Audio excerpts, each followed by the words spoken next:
আসসালামু আলাইকুম, কেমন আছেন? শুভ সকাল। আপনার নিশ্চয়ই ভালো লাগবে না, আপনি যেহেতু একজন সৌদি প্রবাসী। আমাকে, আপনাকে বা বাংলাদেশিকে টার্গেট করে সৌদি আরবের গণমাধ্যমে যখন কোনো খবর প্রচার হবে, রাইট? কারণ আমরা চাই এই দেশে আমরা ভালো থাকতে। তবে কোনো সময় আমাদের মাথা নিচু হয়ে যায় কিছু অনাকাঙ্ক্ষিত ঘটনার কারণে। প্রিয় দর্শক, মূল আলোচনায় যাওয়ার আগে একটা ভিডিও আপনাদেরকে দেখাচ্ছি। আপনারা নিশ্চয়ই গত এক সপ্তাহ ধরে টিকটক, ফেসবুক, ইউটিউব এবং অন্যান্য সোশ্যাল মিডিয়াতে এই ভিডিওটি দেখেছেন, যেখানে দেখা যাচ্ছিল রিয়াদের একটা এলাকাতে আমাদের শত শত বাংলাদেশি লাঠি সোটা নিয়ে শোডাউন দিচ্ছিলেন। আর এই ভিডিওটি কিন্তু ভাইরাল হওয়ার পরে সৌদি আরবের সবগুলো গণমাধ্যমেই খবর প্রকাশ হয়েছিল। তার একটা প্রমাণও দেখুন। এবং ভিডিও মনিটরিং করে প্রশাসন বেশ কয়েকজনকে আটকও করেছিলেন এবং আটক অভিযান এখনও চলছে। আমাদের মাঝে মধ্যে খারাপ লাগে, আমাদের ব্যক্তিগত দ্বন্দ্বগুলো সৌদি আরবের রাস্তা পর্যন্ত চলে আসে।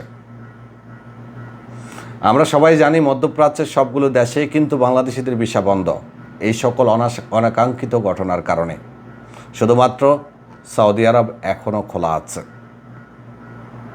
ঘটনাক্রমে হয়তো কোনো এক সময় এই দেশেও কোনো নিষেধাজ্ঞা আসতে পারে, কারণ যে হারে সমস্যা আমরা তৈরি করছি।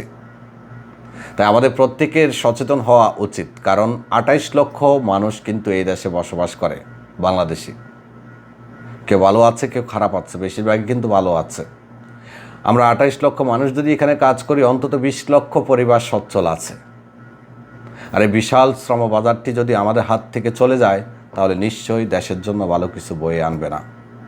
তাই আপনাদের প্রত্যেকের প্রতি অনুরোধ থাকবে, আপনাদের রাগ, ক্রোধ এগুলো যদি নিজেদের মধ্যে সমাধান করতে পারেন তাহলেই ভালো। অন্তত আমরা যারা কমিউনিটিতে আছি আমাদের ক্ষতি করবেন না।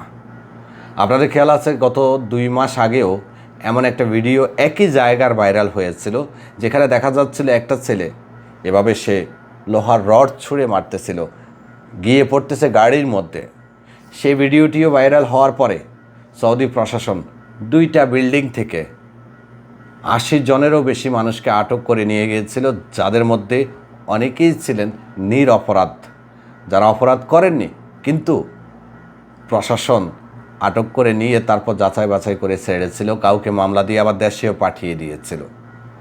তাই আমাদের অনুরোধ থাকবে, কমিউনিটি বাঁচান। অন্তত এই দেশে তো আমরা কাজ করে খেতে পারবো। আপনারা আমাদের ভাই, প্রত্যেকটা ভাইয়ের কাছে অনুরোধ থাকবে, নিজেদের মধ্যে যে সমস্যাগুলো সেগুলো আমরা ঘরোয়াভাবে সমাধান করব। সৌদি আরবের রাস্তায় যাতে অনাকাঙ্ক্ষিত কোনো ঘটনা যাতে না ঘটে। ধন্যবাদ, ভালো থাকবেন, আল্লাহ হাফেজ।